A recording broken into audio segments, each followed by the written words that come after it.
Hello everyone, what's happening? This is Forgo Nation, and today I had a request to do some gameplay with this beautiful thing right here, Magik. Man, she is one gorgeous looking little thing.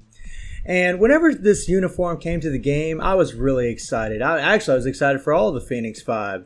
Unfortunately, she ended up becoming pretty underwhelming. As beautiful as this thing is, and it is a gorgeous looking uniform, love the sword, it's just gorgeous. The flames around her, just like Emma and Cyclops, is just beautiful.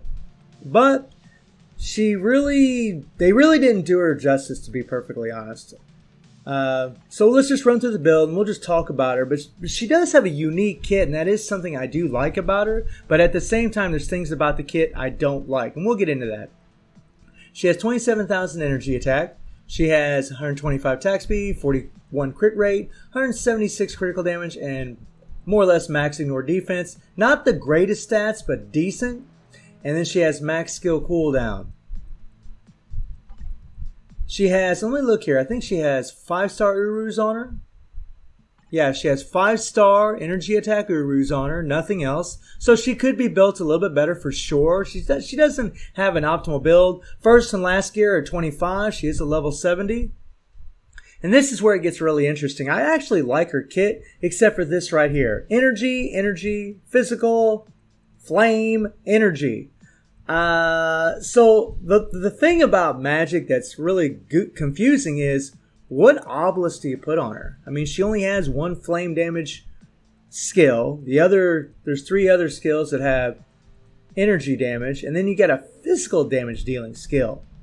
It's a really wacky kit. Anytime they mix up these effects like this, their damage type, it really makes them, they're not optimal for any world boss for the most part.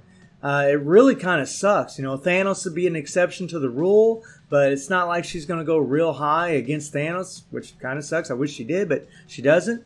But she just, you would think being a fire damage character, I mean, she's got fire all over her. She's a Phoenix 5 character. Why doesn't she have all flame damage? I don't understand that.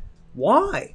She would be so much better if she did. That way you could just give her a fire damage obelisk and you'd be done with it. It'd be easy to figure out what you need to put on her. You could give her a CTP of Judgment, but when you look at this, you don't want to give her a CTP of Judgment. Only one skill with flame damage, so you don't want to do that. So unfortunately, the only way to go right with her is give her a CTP of Rage, when I'm talking about PvE content, or just give her a regular normal obelisk. So yeah, kind of sucks. So let's take a look at this kit. Her tier 2 passive gives her super armor, which is great. She gets a decrease all damage received by 35%. That's wonderful. 1 skill, nothing. 2 skill, get stunned by. The 3 skill summons an illusion. The 4 skill, and this is a real interesting skill. A couple things to note about this skill. One, whenever you use it, it's going to reset your, it says Phoenix Fire Slash, which is your 1 skill. It's going to reset your 1 skill to 1 second, so you'll be able to spam your 1 skill if you really want to. And you have to use the 4 skill to enable the all defense down on the 5th skill. And something to notice about this 4th skill, it's on a 15-second cooldown.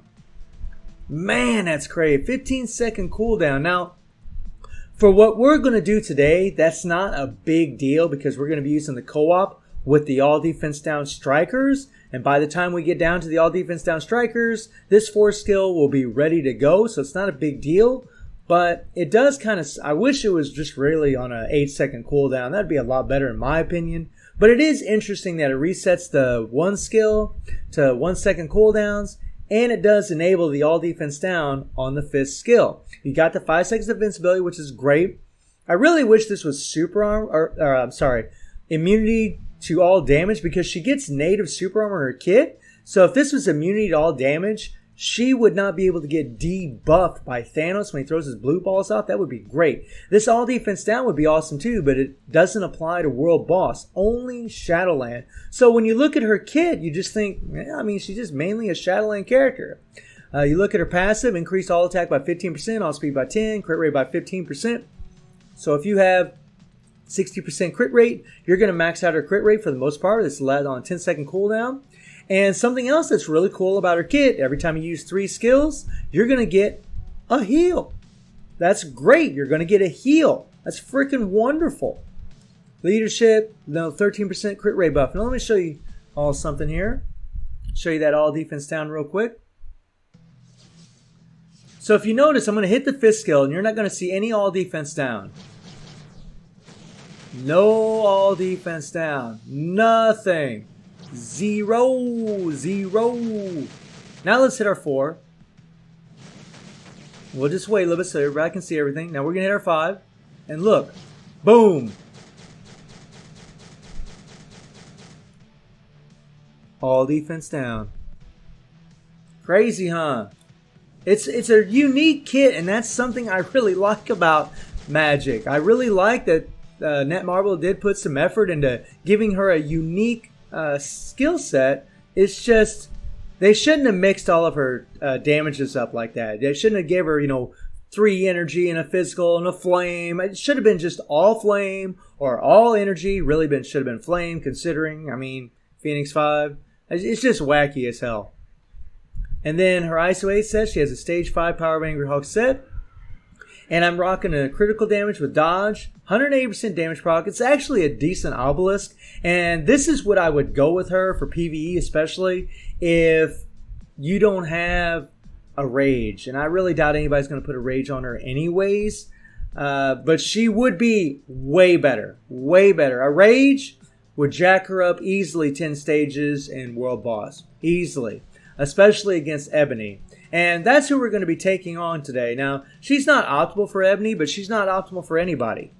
She does some physical attacks, so she can do Proxima. She can do Cole because she does some energy attacks. She can do Ebony because she has some flame damage on her 1 skill, and she is a energy-based character, and she just has the 1 skill that does physical attacks. She can do all the world bosses. It's just she's not optimal for any of them.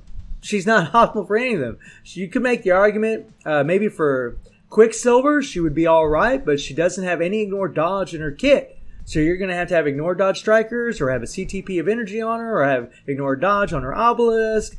And, it sounds like I'm complaining, and I kind of am. I think Magik deserved a lot more than what she got. I wasn't happy with it, but it's a beautiful uniform. Yay. And she has a normal ranked uniform. And this is a paywall on top of all of this. And that's another reason the uniforms are normal, because I didn't want to spend money on a bio sub and rank up her uniform, getting those bios from the X-Gene selector. But I love this character. I think she's really cool, very powerful in the comic books. It's really a shame what Netmarble's done to her, but to be fair, they've done a lot worse and neglected other characters a whole lot more than Magik. So, let's get into the action, and let's rock and roll. So, we're going to be attempting stage 70. This is actually about where she's at. I put She-Hulk in there to give her that 60% damage out to male types, and I do have Ghost Panther in there, and I know Ghost Panther only has 45% damage out to supervillains. Is going to really help her on any of her other skills, other than the 4th skill. The 4th skill, since it has that flame damage, we're going to be getting that extra 50% fire damage from Ghost Panther's passive. And that's really going to help, because what you're trying to do is you're trying to hit the co-op, hit the 5th skill, and then hopefully your proc won't trigger, and then go into your 4th skill, and the proc will trigger on the 4th skill. If you do that, she can do some really good damage. We'll try right now, and hit the 4, and there's the proc. And you can see she can do some really good damage, but if you don't hit that 4th skill, if you don't get that elemental damage from her 4th skill, she's not going to do near the damage. It will not be near as good, at least against Ebony. Against a different world boss, it'd be a different story, and that's the thing about her. It's also a thing that kind of makes her interesting, to be fair. You have to play her a little bit different with different world bosses. But in today's video, we're just focusing on Ebony because, she looks like a fire damage character. She should be, but she isn't. So I guess it is what it is. I guess we have to hope until the next time she gets a uniform. And if you notice, I am not using that 4th skill. I use it one time after I use the co-op, and then I don't use it again. I just use it after the co-op. That's it. I hit our 4 now. And the proc didn't even come at very end of the skill, but we did enough damage, we're alright. Oh, we didn't even quite push her in the next phase, or push him in the next phase. And we're doing wonderful. We're doing wonderful. And the thing about this, some of you will watch this and think, man, she is mutilating this, and she is. But I tried her against stage 75, just 5 stages higher. And she was having hell. She couldn't do it. Lots of problems. She just couldn't do it. She'd get down to about the 3rd bar. I'll put up a screenshot of how far she got. And pretty much I tried it for about 30 minutes, and I was getting the same result every single time. So this stage is way more consistent for her, even though she's going to pretty much murder it. And you see, when you land that proc on that 4th skill, after you do the 5th skill, because the 5th skill, once she slams down that sword, you're going to get a lot of residual damage. And if you get the 4th skill afterwards, get the proc on the 4th skill with your all defense down, you're going to do a lot of damage. Magik is a very good character. Heal, super armor, invincibility, decreased damage received. Very interesting kit. I just wish they wouldn't have mixed all of her damages up. I wish they would just give her all flame damage. It would have been a lot better. And I really think that the all defense down should have applied, or they should have just gave her better stats, maybe an all attack buff, something like that would have been nice. It's not to say that she doesn't have power. She's amazing in Shadowland. As I know that's something that a lot of people don't really like to hear, but that's the truth of it, and that's pretty much what she's designed for the most part, especially with her all defense down, only applying in PvP or in Shadowland as long as there's no debuff in PvP. And that's it. You know, we're not going to finish this fight. I'm just showing you y'all how far she can go, at least on my account, pretty comfortably. We're going to hit our co-op one more time here, hit that 5 and then hit the 4. And you got to make sure when you do the 5 to let it play a little bit and then hit your 4. You got to make sure she slams down the sword before you hit the 4 skill and hope the proc lands on the 4 skill. So we're down to 1.5 bars. We have 1 minute and 38 seconds left. She could easily do this. So let me know what you think about Magik, and I hope you enjoyed the video. Thank you for watching. Y'all take care and have a good one.